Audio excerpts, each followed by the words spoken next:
দীর্ঘ প্রায় 20 বছর ধরে সরকারি সুযোগ সুবিধা থেকে বঞ্চিত মান্দাই ব্লকের ধনাইপাড়ার মাতৃদেবর মা। কপালে জোটেনি প্রধানমন্ত্রী আবাস যোজনার ঘর। স্থানীয় নেতারা তার সঙ্গে কথা বলতেও নারাজ। জরাচীর্ণ টিনের ঘরে বসবাস করছেন বৃদ্ধা।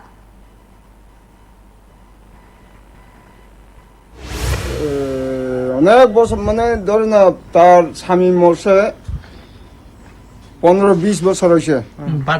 পঞ্চায়েতেও হেরা খেল করে না, পঞ্চায়েতে গিয়া রিপোর্ট দিল, ঘর বার হই না, ঘর দেয় না, কি তো করতাম। তাই নাকি রেশন কার্ড আসেনি?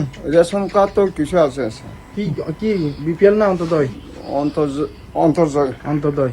পরিবারে তার পোলা একজন আলগা হয়ে গেছে, আর 2জন মেয়ে, আর একজন মেয়ে তার মার লগে থাকে। তার স্বামী মরছে বহুত দিন হয়ে গেছে। বাতা নাই, বাটা পাই না, কোনো খোঁজ খবর নাই, কিছু পাই না। মেম্বার চেয়ারম্যান হেরার গণাই করে না, খেলো নাই। মানে অখন পর্যন্ত এত বছর ধরে এখানেই থাকে মহিলাটা? ও বৃষ্টি বাদলের সময় হলে খাওয়ানোর জায়গা নাই, পড়ার ঘরে গিয়া ঘুমাই, কিটা করতাম।